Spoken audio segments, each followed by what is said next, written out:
자, 38절 보겠습니다. 오늘 본문의 38절. 이에 예수께서 다시 속으로 비통히 여기시며 무덤에 가시니, 이 무덤은 누구죠?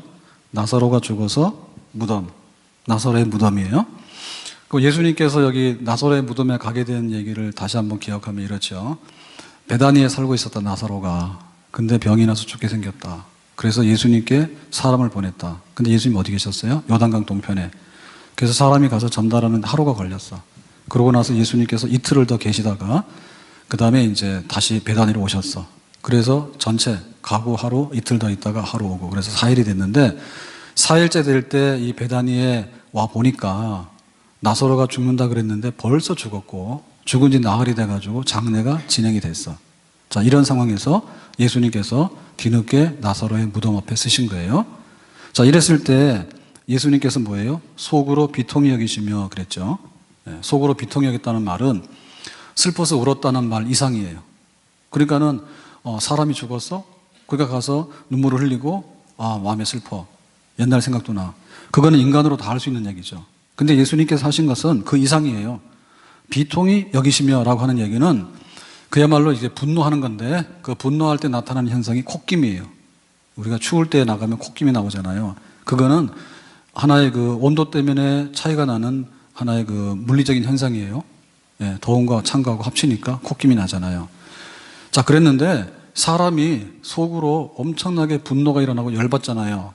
그러면 콧김이 난대. 분노해가지고 콧김 난 적 있어요?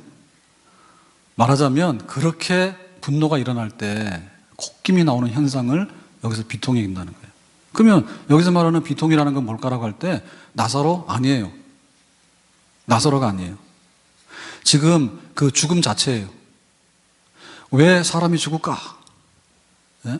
사망은 너의 이기는 것이었느냐, 사망이 너의 쏘는 것이었느냐 했는데, 이 사망이 와버려서 모든 것을 멈춰버리고 삼켜버려요. 그러니까 우리가 뭔가를 이렇게 묵상하게 되는데, 그 묵상이라고 하는 것은 나중에 제일 중요한 묵상을 해야 되잖아요. 그럴 때 사실은 우리에게 있어서 숙명적으로 오는 묵상은 뭐냐면 죽음이에요. 건강할 때는 건강해야 되잖아요. 근데 어차피 나중에 다 병들어 죽습니다. 우리가 살 때는 부자로 살아야 되잖아요. 근데 나중 가서는 다 내 돈이 있어도 못 써요. 돈이 소용이 없는 거예요. 그러니까 이 죽음이라고 하는 것이 찾아왔을 때 모든 것을 놓게 만들거든요. 내가 좋아하는 사람이 있지만 좋아하는 사람을 다시는 볼 수 없는 게 되는 거고, 죽음이라고 하는 것은요, 모든 것을 무효화시키는 거예요. 이거 굉장히 엄청난 도둑놈이에요. 우리가 사기를 당한다, 강도 만났다, 혹은 내가 판단 착오해가지고 거꾸로 갔다, 우리는 그것 가지고 굉장히 플러스 마이너스를 많이 따진다고요. 그래서 뭐 이자가 조금 높으면 일로 가야 되는 거고, 회사가 여기 조금 월급은 많이 좀 일로 가야 되는 거고, 그 다음에 이게 건강이 좋으면 건강이 좋은 대로 해야 되는 거고, 이렇게 막 애를 쓰고 있다고. 근데 이런 것을 다 한 번에 그냥 다 엎어버리는 게 뭐냐면 죽음이에요. 사망이에요. 그러니까 예수님께서 나사로의 무덤에 오셔가지고, 나사로야, 지난날 나하고 밥 먹는 생각이 나. 나사로야, 네가 그때 나한테 뭐 해준다 했지. 근데 왜 그것도 안 해주고 갔니? 뭐 이런 게 아니라, 그냥 인간적으로 슬프고 인간적으로 이렇게 막 애전하고 이런 게 아니라 그 죽음 자체를 예수님께서 보시는 거죠, 지금. 도대체 이 죽음이라는 게 뭔가, 그리고 이 무덤이라는 게 뭔가, 한번 들어가면 나오는 게 없고, 이 죽음이 덮치게 되면 모든 것이 사라져버리는 엄청난 이게 원수인데, 내가 지금 이 앞에 섰다 이거죠. 섰다 이거죠. 그래서 지금 예수님께서 여기 하시고자 하는 것이 뭐냐 할 때, 무덤에 가시니 무덤에 돌이 막혀 있는데 보통 사람 같으면 돌이 막혀 있으면 돌아 나올 거예요.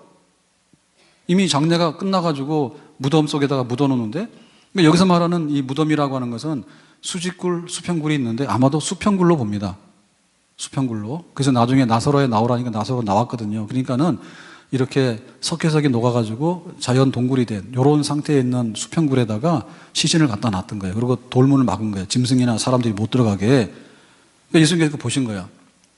근데 남다른 사람 같으면은 무덤 앞에 갔다가 그래 슬퍼하는데 그냥 이렇게 자기가 예의를 갖추고 돌아서서 나올 거 아닙니까? 근데 예수님께서 다른 것을 하셨습니다. 그게 뭔가 하니? 39절의 말씀이에요. 39절 봅니다. 예수께서 이르시되, 말씀하시는 거예요. 돌을 옮겨 놓으라 하시니 그랬죠. 돌을 옮겨 놓으라. 그러니까 이거는 아무도 안 한 건데 지금 돌을 옮겨 놓으라고 예수님께서 말씀하시는 거예요. 사람들에게. 무덤에 돌을 사람들이 갖다 막았잖아요. 이거 원상복귀해서 갖다 놓아야죠. 열어놓아야죠. 자, 이 말씀을 하시는데 이 말씀을 하신 거 보니까 예수님께서 무슨 의도가 있다는 거죠. 자, 예수님의 의도는 뭡니까? 예수님은 문상하러 오신 거 아니라는 거죠. 문상하러 왔으면은 무덤에 돌을 옮겨놓으란 말하면 안 되죠. 가서 그냥 슬퍼하고 위로하고 오면 되잖아요. 나 왔다 간다 이렇게 하고 가면 되잖아요. 근데 예수님께서는 무덤에 물을 옮겨놓으라는 얘기는 뭐냐면 나사로를 살려내려고 하시는 거거든요. 지금 이게 그냥 살려내도 되지만은 그래도 이렇게 문을 열어놓은 다음에 나올 때 더 실감 나잖아요.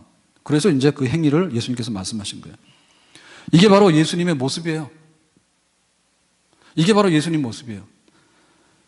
그러니까 예수님은 지금 여기서 무덤 앞에 서서 무덤에 돌을 옮겨놓으라고 하는 것은 전사고 투사예요. 싸우려고 하는 거야. 이 싸움의 대상은 누구냐면 나사로를 삼킨 사망이고 나사로만 아니라 인류의 모든 사람을 앞으로 삼킬 사망이야.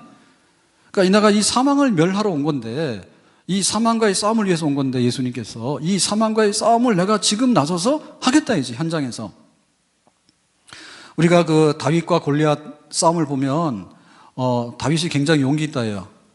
왜냐하면은 골리앗이 굉장히 거인인데 나하고 싸울 사람 나와라 그러니까는 이스라엘 군인 중에 나가서 싸울 사람이 없어. 그래서 사울왕이 말하기를 내가 골리앗하고 싸우는 사람에게는 상금을 내건다 해가지고 왕의 사위를 삼을 것이고 내가 뭐 막 준다 이렇게 했거든요. 그래도 사람들이 안 나가죠. 왜? 싸워봐야 이기지 못하니까 겁먹어가지고. 그랬는데 다윗이 나갔죠. 다윗이 나간 건 뭐냐면 상금을 받으러 나간 것도 아니고 왕의 사위가 되려고 나간 것도 아니죠. 만군의 여호와의 이름으로.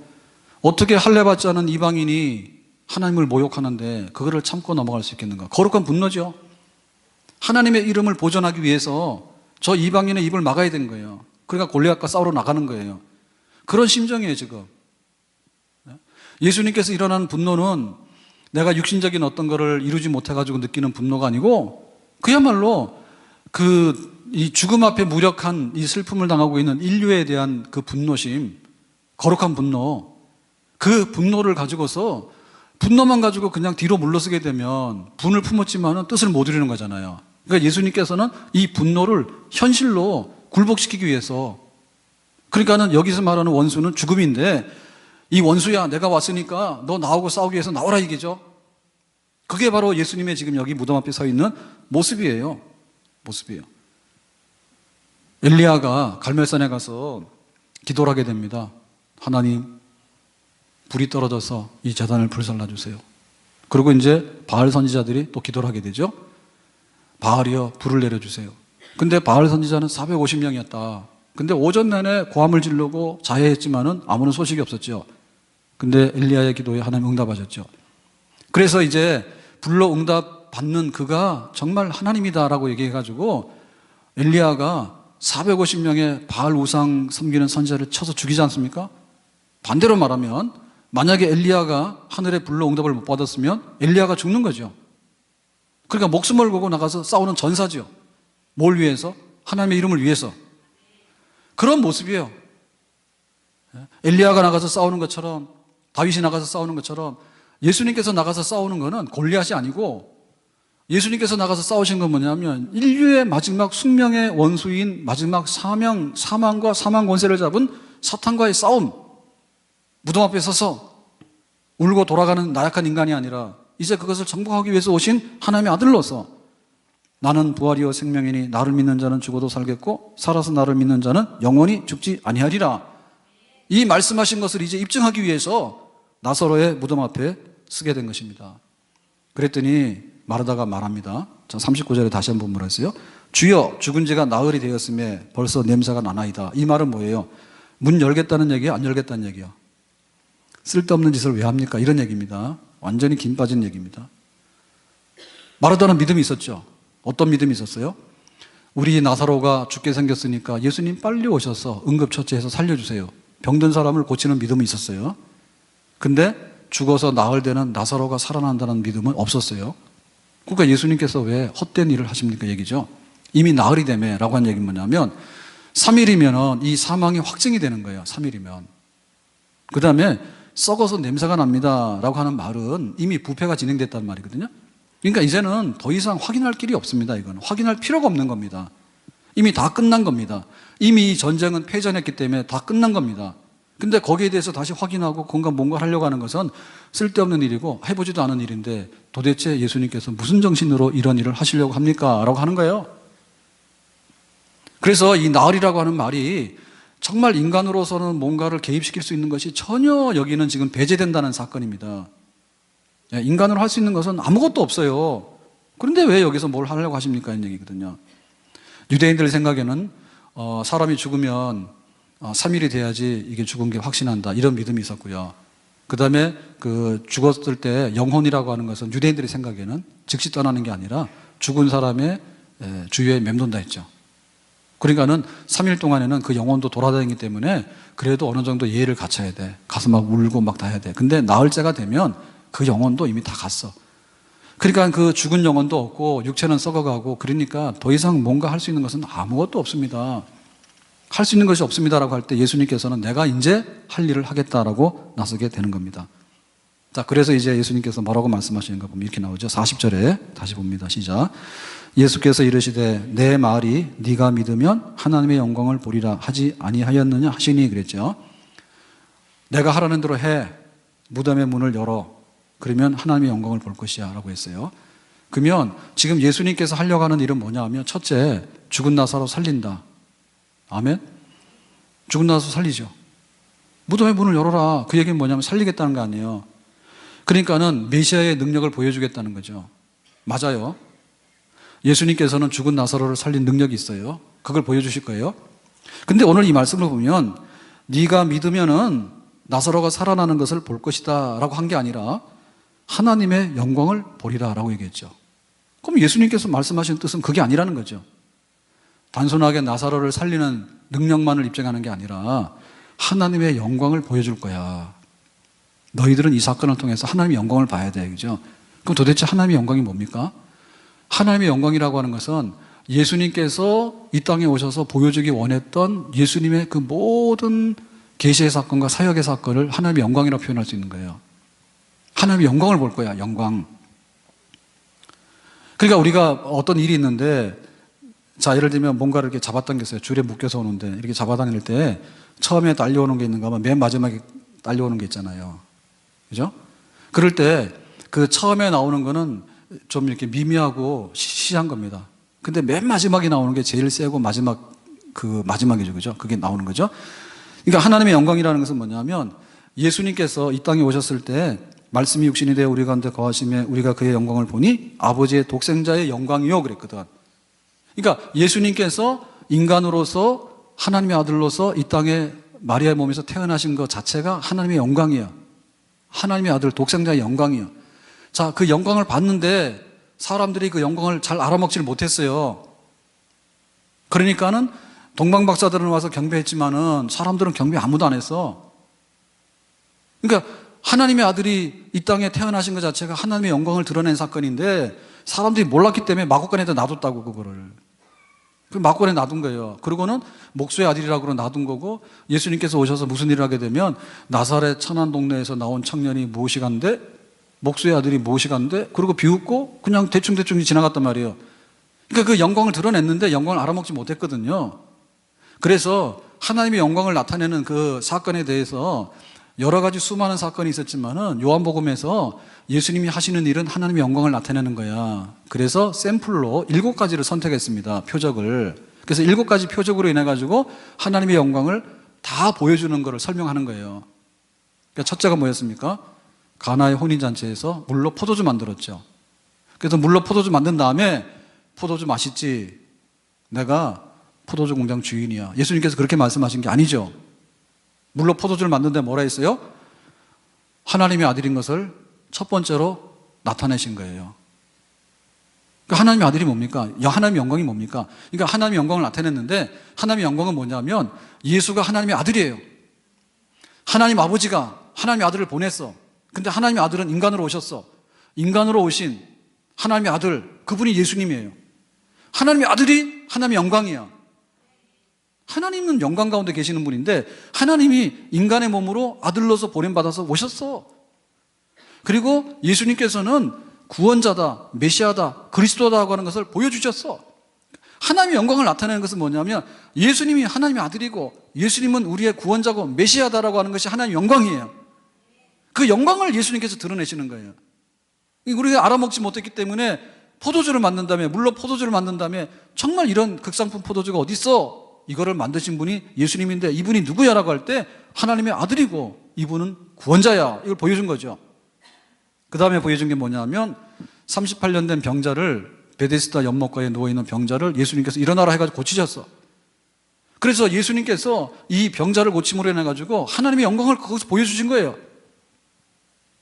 왕의 신하의 아들이 죽어가. 그래서 예수님께서 고쳤어. 하나님의 아들로서의 그 영광을 보여주신 거예요. 그리고는 이제 5천 명을 먹이시죠. 그리고는 소경의 눈을 뜨게 하시죠. 그리고는 갈릴리 바다의 풍랑을 조용케 하시죠. 그러니까 이런 표적 사건을 통해서 예수님이 누구인가 할 때 하나님의 영광을 드러낸 거예요. 하나님의 영광을 드러내서 예수가 하나님의 아들이고 예수가 메시아고 구원자다라고 하는 것을 드러내고 했어요. 그래서 지금 이 나사로 무덤 앞에 서 있는 예수님이 영광을 보리라고 하는 것은 영광 중에서 최고의 영광이고 마지막 영광의 클라이막스를 보여주겠다라고 예수님께서 이 나사로의 무덤 앞에 지금 쓰신 것입니다. 그러니까 하나님께서 하시는 일에 영광의 최고치를 지금 나사로의 무덤 앞에서 행하려 하시는 거예요. 아멘. 그래서 내가 예수를 믿잖아요. 그래서 예수를 믿을 때 우리가 등급이 있는데 예수님이 어떤 분이야 할 때 우리가 생각할 때 그래요. 예수님은 커피 마시는 커피 파트너야. 그렇게 생각할 수 있어요. 나 혼자 차 마시면 별로 맛이 없으니까 예수님 여기 앉으세요. 차 한 잔 받으세요. 그럴 수 있는 거예요. 내가 길 가는데 힘들어. 그러니까 예수님 내 등 대서 좀 밀어주세요. 밀어줄 수도 있는 거예요. 내가 아픈 거예요. 병원에서 못 고친대. 그러니까 예수님께서 의사 대신 고쳐주세요. 할 수 있는 거예요. 내가 배고픈 거예요. 먹을 거 주세요 해가지고 예수님께서 먹을 거 갖다 줄 수 있는 거예요. 그러니까 예수님께서 하실 수 있는 것이 여러 가지가 있는데 그 중에 예수님께서 꼭 쓰셔야 되는 부분이 뭔가 하면 무덤 앞에 쓰시는 거예요. 우리가 예수님을 모시고 가서 서야 될 자리가 뭔가 하면 내가 죽어서 묻히게 되고 썩어 냄새나는 그 앞에 예수님께서 내 앞에 쓰신다. 그것까지를 예수님 모시고 가야 되는 겁니다. 아멘? 그러니까 이 나사로의 무덤 앞에서 하시는 일이 없으면 예수님의 영광을 아직 다 못 본 거예요. 예수님께서 그걸 보여주시라는 거예요. 진지하게 내가 누구인지를, 하나님의 영광을 내가 드러낼 테니까 네가 이거 봐라 얘기죠. 그래서 우리가 예수님 볼 때 마지막의 거를 보게 되면 앞에 거는 안 봐도 되는 거예요. 근데 앞에 거 다 봐도 마지막 거를 안 보게 되면 그건 안 본 거예요. 무덤의 돌을 치우라고 하는, 무덤 앞에 가서 울고 돌아서면 될 일을 우는 게 아니라 분노하시면서 내가 이 원수를 해결하겠다고 거기로 앞으로 나가시는 예수님, 그 예수님을 우리가 볼 때 정말 우리는 예수님을 바로 보고 예수님을 바로 믿게 되는 것이죠. 아멘? 자, 그래서 예수님께서 하시는 말씀이, 자, 무덤의 문을 열어라 했는데 뭐라 했는가 하면 기도하시는 건데요. 41절에 기도합니다. 이렇게 말합니다. 41절. 돌을 옮겨 놓으니, 돌을 옮겨 놓으라니까 옮겨 놓잖아요. 예수께서 눈을 들어 우러러보시고 이르시되, 기도하는 겁니다. 나사로 무덤 앞에서 기도하시는 거예요. 자, 봅시다. 눈을 들어 우러라고 하는 것은 하늘을 쳐다보는 거죠. 이건 기도하는 자세예요. 근데 기도하는 자세는 여러 가지가 있어요. 무릎을 꿇고 할 수도 있고, 손을 들고 할 수도 있고, 뭐 앉아서도 할 수 있고 그래요. 근데 우러러보시는 모습으로 기도를 하셨어요. 이르시되, 아버지여 내 말을 들으시는 것을 감사하나이다 했죠. 그러니까 예수님의 기도의 첫마디는 뭐예요? 아버지여. 따라서 합시다. 아버지여. 그러니까 기도가 안 되시는 분은 아버지 하세요. 집에 가서 부모님들하고 말 안 되잖아요. 그러면 가서 아버지 하세요. 그 다음에 어머니하고 말 안 되잖아요. 그러면 어머니 하세요. 뭐 이거 다 되는 거예요. 그래서 기도를 시작할 때, 그 기도할 때 보면 대표 기도도 마찬가지인데 다른 소리 하지 말으니까요. 하늘에 계신 우리 아버지 하시고, 하늘에 계신도 좀 생략할 수 있으니까 아버지 하세요. 아버지가 누군지 모르니까 또 김정론의 아버지가 이신가 이렇게 생각하잖아요. 그러니까 하나님 아버지 이렇게 하세요. 하나님 아버지 하면 혹격인데요. 이걸 다 되는 거예요. 예수님도 나사로 살릴 때 이 기도하셔서 하나님 아버지, 아버지요. 혹격. 아버지가 있는 사람하고 아버지 없는 사람 다르죠. 아버지가 있는 사람 뭐예요? 든든하잖아요. 왜? 아버지가 있으니까. 아버지는 그 권위와 보호와, 아버지는 그 친밀한 모든 것에 대한 가장 근접한 상태를 아버지를 통해서 표현되는 겁니다. 고하다 그러면 아무것도 없는 거예요. 아버지 있다면 모든 것이 배경이 있는 거예요. 그러니까는 하나님 아버지라고 하는 이 말씀 속에 하나님이 가장 친밀하게, 그리고 가장 하나님께서 능력으로 하나님께서 모든 자비하심으로 우리의 기도를 받으시는 분을 앞에다 불러다 놓고 그분에게 우리의 기도를 부탁을 드리는 거예요. 아멘? 그래서 우리의 기도도 겁내지 마세요. 겁내지 말고 또 우리의 기도를 너무나 차량맞게 하지 마세요. 무슨 뭐 천하에 고하고 길 잃어가지고 올 데 갈 데 없는 미아처럼 막 와가지고 막 찡찡거리는데 그러지 말고 그냥 아버지라 하세요. 그리고 이거 어디서라도 하세요. 차 운전하고 가면서 기도할 때 하나님 아버지 그냥 그거 하고 가만 계세요. 그러면 기도 다 되는 거예요. 아버지 불렀으니까 아버지 알아서 하시겠지. 아멘? 그러니까 이 기도가 얼마나 그 나사로 살려낼 때 기도가 이렇게 아버지 해가지고 나사로 살려낼 때니까. 그러니까 우리가 기도해서 뭔가 얻어내려고 하면 아버지를 불러야 됩니다. 아멘? 가가지고 나훈아 오빠, 남진 오빠, 그리고 그다음 배용준이 오빠, 그리고 그런 거 불러봐야 오지도 않아요.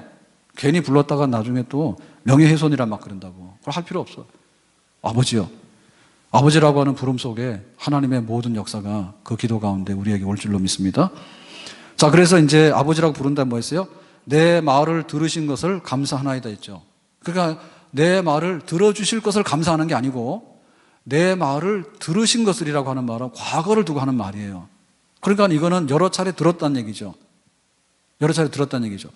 그래서 이건 뭔가 하면 내가 기도하면 들어주고 내가 기도하면 듣고 내가 기도하면 듣고 내가 기도하면 듣고 내가 기도하면 듣고 나사로도 살려내려고 기도하면 앞으로 들으신다는 얘기인데 결국에 뭐냐면 아버지하고 아들하고 관계는 뭐예요? 신용불량 이런 관계가 아니란 말이에요. 그냥 척하면 척이고 척하면 척이고 척하면 척이고 이런 관계였어요. 이게 결국에 뭐예요? 아버지와 아들이 하나란 뜻이에요. 아버지야 그러면은 아버지가 왜 불러 그러거나 아버지가 나 몰라 이렇게 하는 게 아니라 아버지가 왜 그래 와서 해결해주고 이렇게 응답을 주셨단 말이에요. 그러니까는 아버지와 아들은 떨어질래 떨어질 수가 없는 일체입니다. 삼위일체라 했잖아요. 아버지와 아들은 일체인 거예요. 아버지 이름을 부르면 아들이 거기에 있고 아버지 부르면 아들에게 주시는 거예요. 뗄려 뗄 수 없는.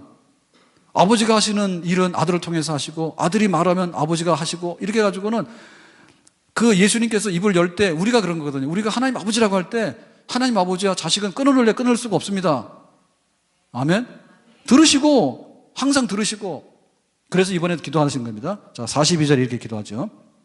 42절 다 같이 항상 내 말을 들으시는 줄을 내가 알았나이다 그랬죠. 자, 여기까지만.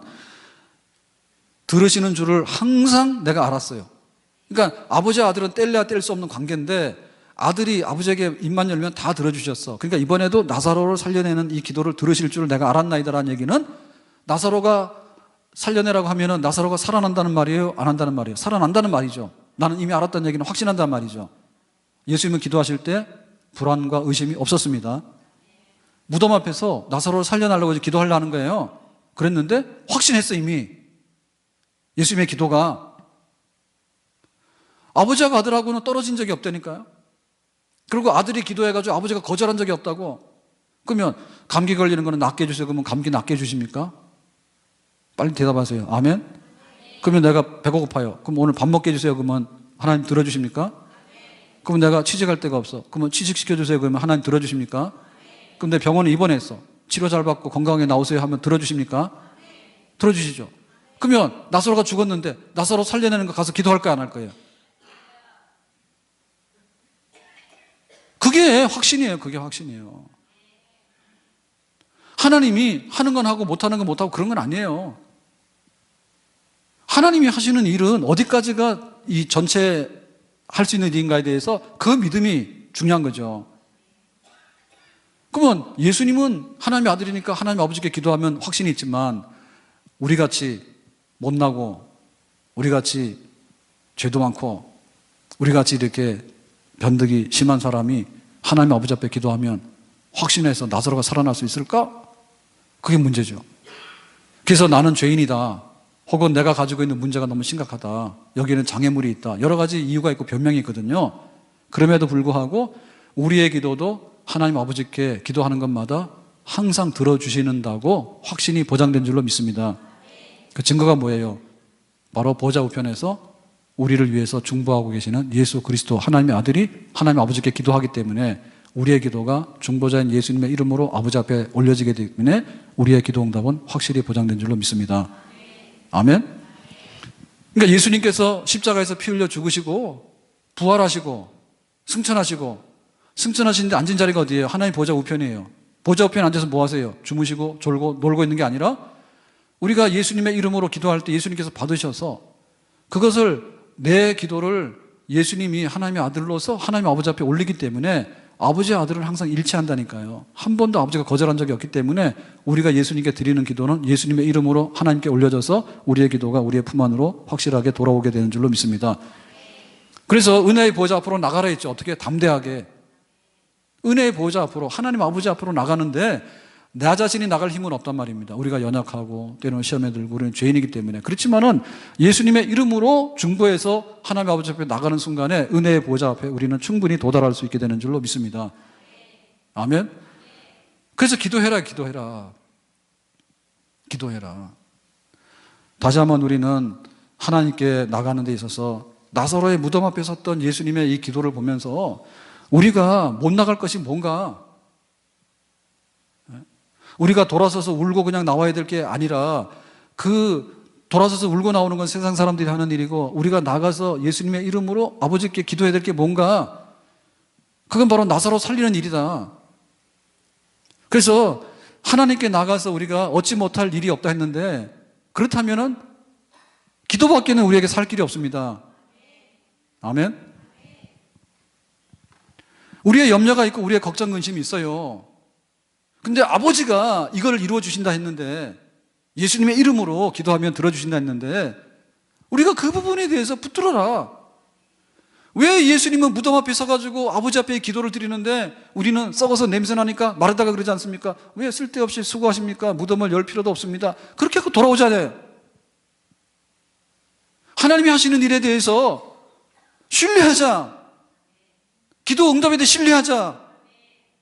아멘. 우리의 도리는 다 해야 돼요. 그렇지만 제가 청년부 가서 얘기하다 오늘 좀 늦게 올라왔는데요. 제가 청년들한테 했어요.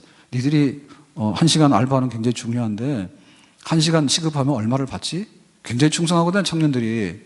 나이 드신 분 잘 안 시킵니다. 가지 마세요. 빠릿빠릿한 청년들이 잘해요. 그러면은 1시간 시급해가지고 받는 거하고 기도해서 받는 게 있는데, 예를 들면 니들 인생에서 제일 중요한 게 뭐야? 라고 할 때 취직하는 거하고 좋은 사람 만나서 배우자 만나서 결혼해서 행복하게 사는 거예요. 그러면 결혼해서 배우자 혼자 이렇게 배우자 만나서 살아가는데 배우자가 지금 10명입니까? 1000명입니까? 한 사람이지. 나 빼놓고 전체 다지.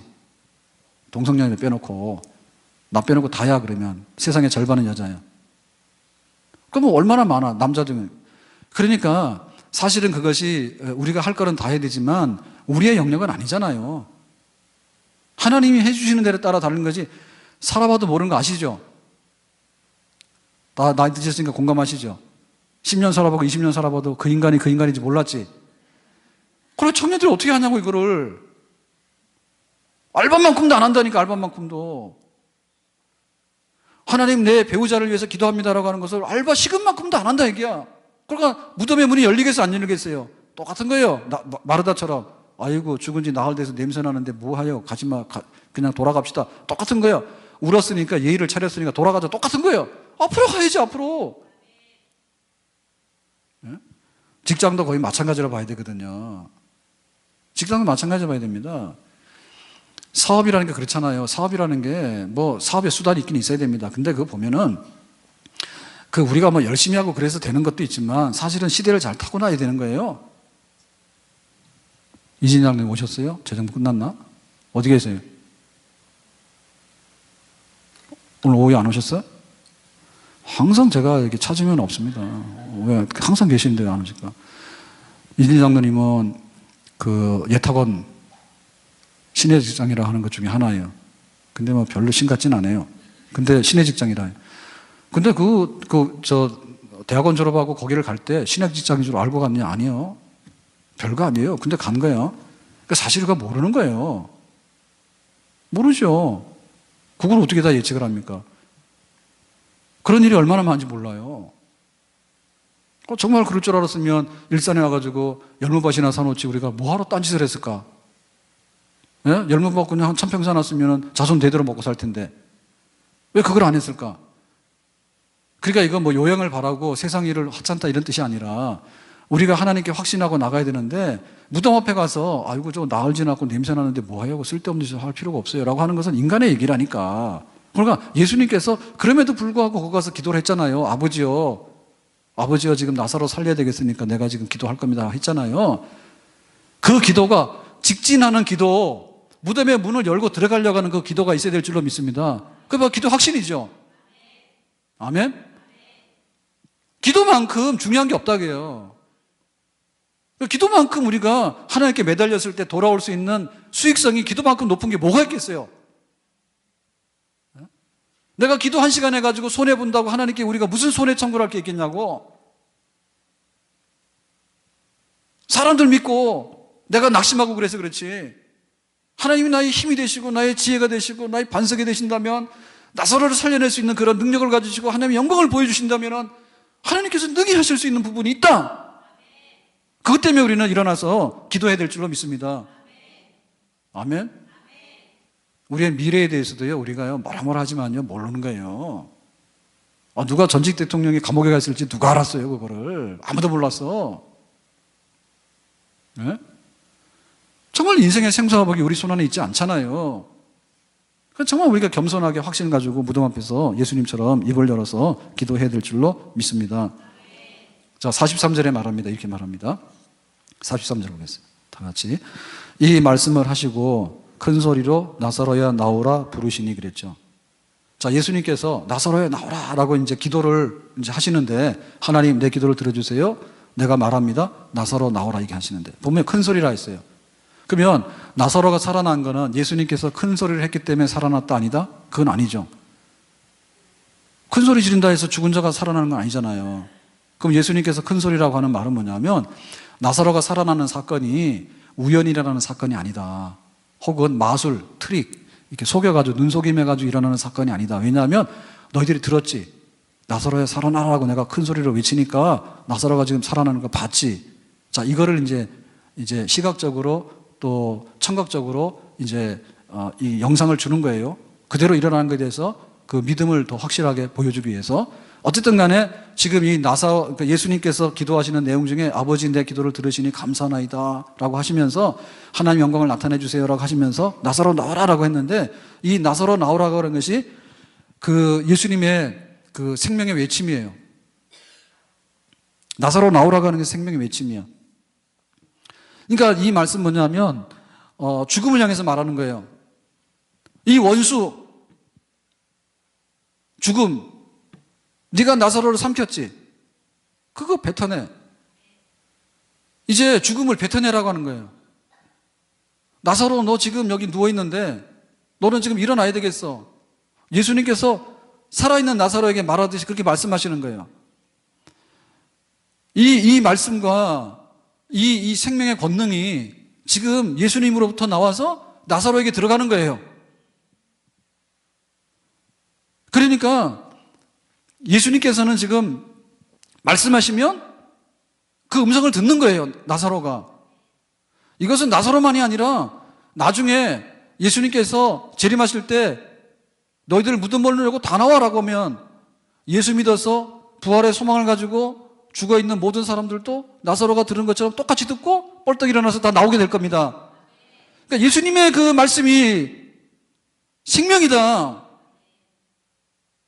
예수님께서 나사로에게 너 내 말 들어? 듣고 있습니다. 그러면 지금 일어나서 나와. 그럼 나오는 거예요. 예수님께서 목자라 했죠. 목자가 양들을 이렇게 데리고 인도하잖아요. 그럴 때 뭐라 했습니까? 자, 오늘은 풀을 뜯으러 가야 되니까 출발. 그러면 양들이 쫄쫄 따라 나왔죠. 그럼 가다가 여기 낭떠러지가 있으니까 얘들아 글로 가면 떨어지니까 일로 와라고 하면 맑게 알아듣고 따라왔죠. 그 다음에 여기는 굉장히 목초도 좋고 또 물도 좋으니까 여기서 니들 1시간 동안 먹고 실컷 떠들고 놀아라고 하니까 거기서 잘 놀았죠.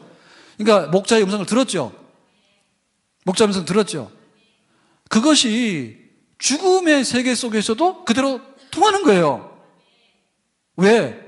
예수님은 생명의 능력 가지고 있는 분이기 때문에 살아있는 양들에게 오른쪽 왼쪽이라고 말씀하시면 오른쪽 왼쪽을 알아들었던 것처럼 죽어있는 나사로에게도 예수님의 생명의 말씀이 오른쪽 왼쪽 하면 너 일어나라 하면 일어나게 되고 살아나라 하면 살아나게 되고 그대로 반응하게 되고 생명의 반응이 일어나게 되는 그런 권능이 예수님에게서 쏟아져 나오는 줄로 믿습니다.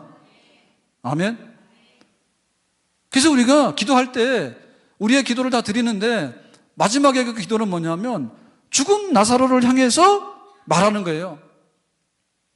절망을 향해서 말하는 거예요. 하나님, 내가 하려고 하는 도저히 안 돼요. 근데 나 어떻게 되죠?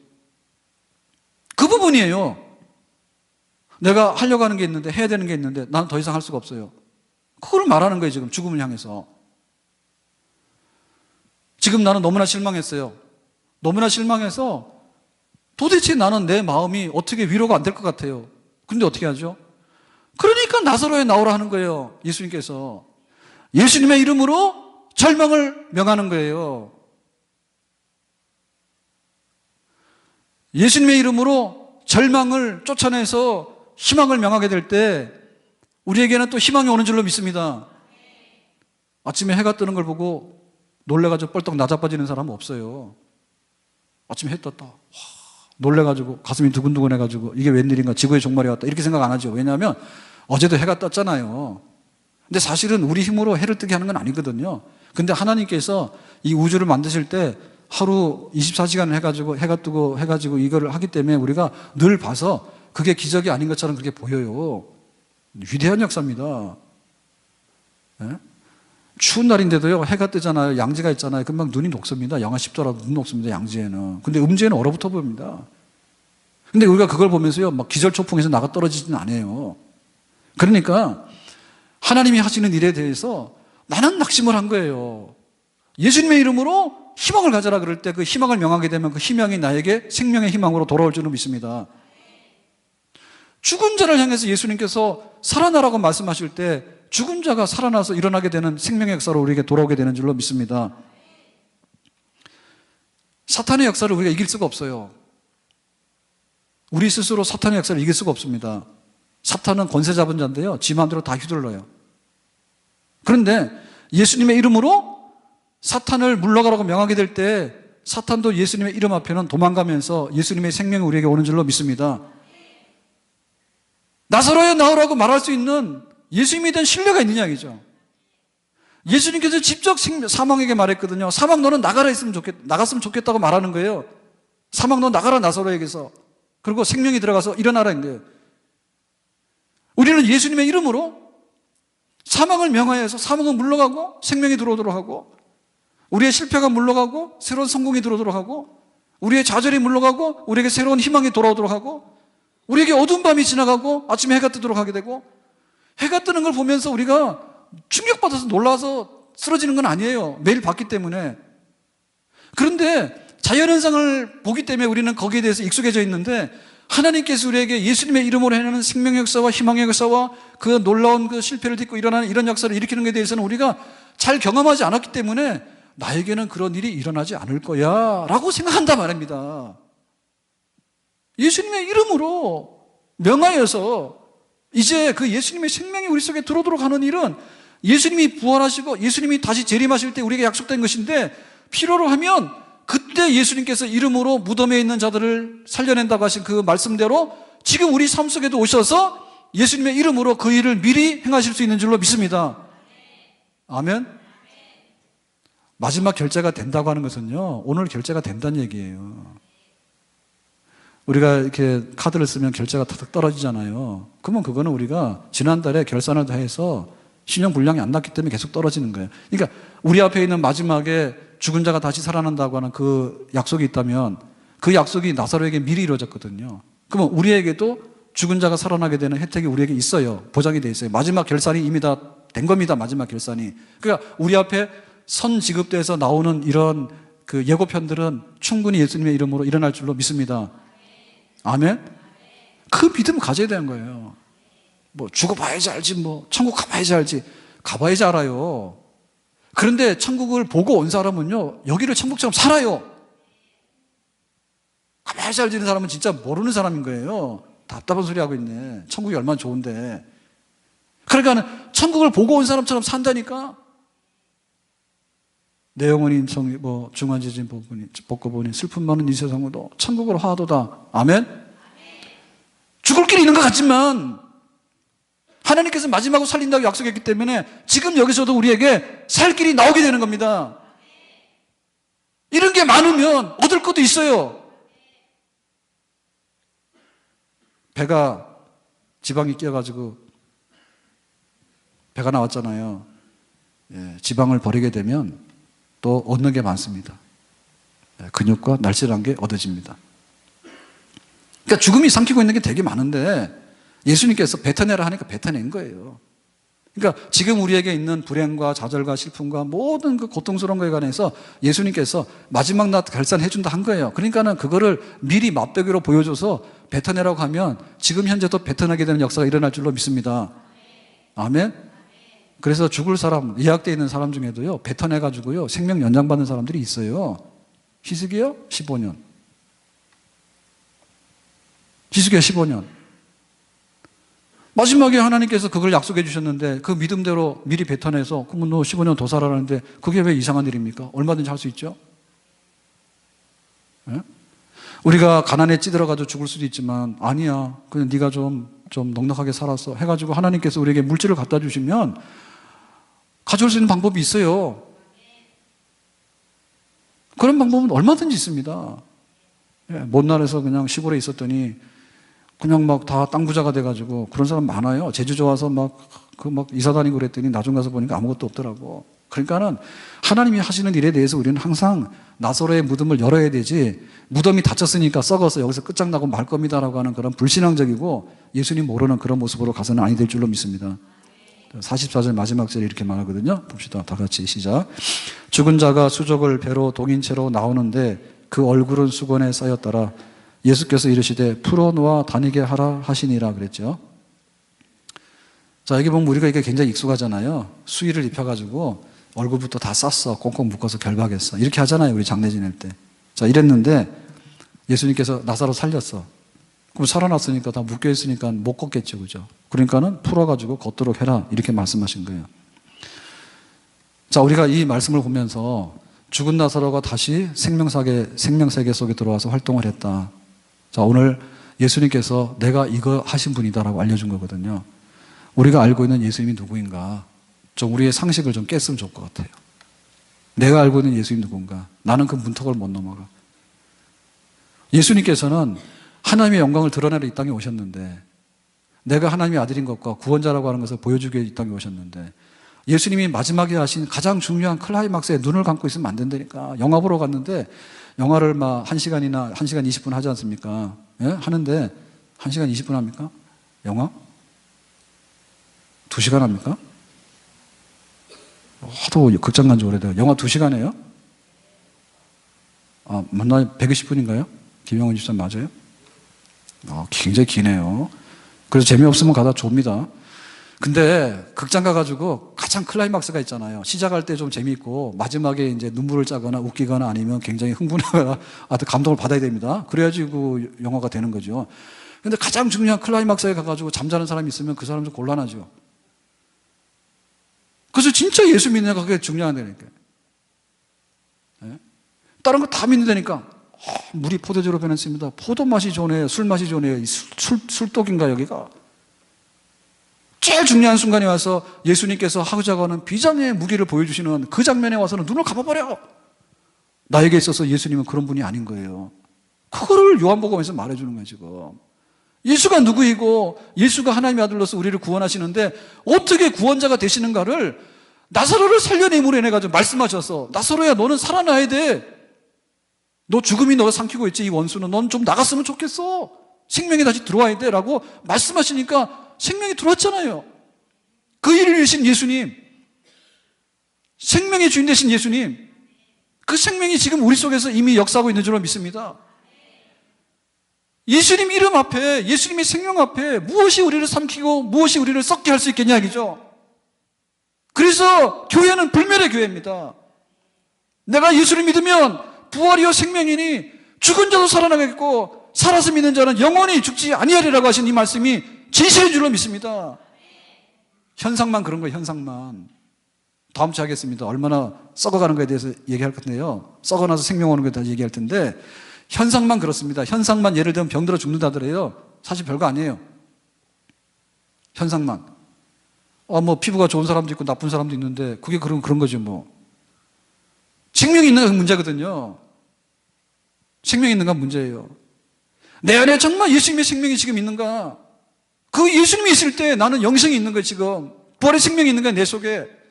교회는 그런 생명 가지고 쓰는 데예요. 예수님의 생명이 없으면 교회에 생명이 없어요. 예수님의 생명이 없는 교회가 어떻게 교회를 할 수 있습니까? 인간들의 단체 모임이지. 유행 따라가는 유행가죠, 유행가. 그런 예수님의 교회는 존재할 수가 없습니다. 나사로의 무덤 앞에 가서 울고 나오는 사람이 아니라, 나사로의 무덤 앞에 가서 이제는 썩었으니까 덮어두고 돌아서는 사람이 아니라, 나사로의 무덤을 열으라고, 그리고 기도하라고, 그리고 나사로의 살아나라고, 거기다가 말씀으로 생명을 불어넣으라고. 그러면 생명 되신 예수님께서 우리의 믿음과 우리의 기도 가운데 생명으로 화답해서 나사로 살아나게 되는 역사를 일으키는, 나사로의 무덤 앞에 가서 이 죽은 문제를 해결하고 나사로의 무덤의 문제를, 썩은 문제를 해결하고 통과하는 예수님이 되는 그 예수님이야말로 우리가 진실로 믿는 예수님입니다. 그렇기 때문에 예수님 나의 생명이고 예수님은 나의 보배고, 바울이 말한 것처럼 내가 예수를 아는 지식이 보배인데 이 모든 것들은 배설물로 여겨도 정말로 아깝지 않다 했죠. 아멘. 우리는 세상 것 때문에 살고 죽는다 얘기를 하거든요. 실제는 그게 아니에요. 우리가 없이도 굉장히 잘 살았어. 구석기 시대의 사람도 살았다니까. 탄현동에서. 그래서 구석기 시대의 사람들은요 바베큐도 없었어요. 날것으로 먹고 말았지. 그래도 잘 사셨다고. 우리가 상대적으로 볼 때 잘 먹고 잘 살야 되는 건 맞는데, 잘 섞고 잘 사는 문제가 지금 우리의 본질적인 문제가 아니란 말입니다. 그리고 우리의 건강도 그렇습니다. 하나님께서 우리 생명의 주인 되시기 때문에 거기다 맡기고 살다 보면 오래 살아도 행복하고 적게 살아도 행복하고 건강하게 살 수 있고, 나에게 생명 되시는 예수 그리스도가 있고 없고가 문제지. 사도 바울도 환자잖아요. 사도 바울 환자잖아. 환자 중에 중환 환자잖아요. 세례 요한도 메뚜기와 석청을 먹고 살았잖아요. 도대체 우리의 생명이 어디 있느냐? 우리의 생명이 물질주의자예요. 물질주의자. 우리의 생명이 세상에서 말하는 그런 어떤 감미로운, 우리 인생이 로맨스는 아니에요. 그냥 그럭저럭 살아가다가 재밌게 살아가고 하는 게 그런 게 아니라 정말 뼈 있게 살아야 되고요. 한 번 오면 갈 수 없는 게 인생이에요. 그 예수님이 생명이 있는가? 그 예수님 생명이 없기 때문에 교회가 없는 것이고, 예수님의 생명이 없기 때문에 그리스도인이 없단 말입니다. 예수님께서 당신을 보여주기 원했던 거예요. 계시하기 원했던 거예요. 내가 세상에 온 것은 하나님의 영광을 드러나기 위한 것인데, 하나님의 영광은 이 원수인 이 무덤의 문을 열고 해결을 해야지 내가 이 하나님의 원수를 갚아가지고 하나님께 영광을 돌린다는데, 그 영광을 예수님께서 충분히 보여주셨죠. 아멘. 그 믿음이 예수님을 믿는 진실한 믿음인데, 우리가 여기에 잡혀서 살기를 예수님의 이름으로 축복합니다. 기도합니다. 오늘 주신 말씀과 같이 나사로의 무덤 앞에 서서 기도하셨던, 그리고 나사로를 살려내셨던 그 예수님을 바라보고 그 예수 믿고 나가는 저희들이 되기를 원합니다. 우리에게 이 믿음 가지고 이 세상의 무덤을 헤치고 나갈 수 있는 하나님의 사람으로 살기를 소망합니다. 예수님의 이름으로 기도합니다. 아멘.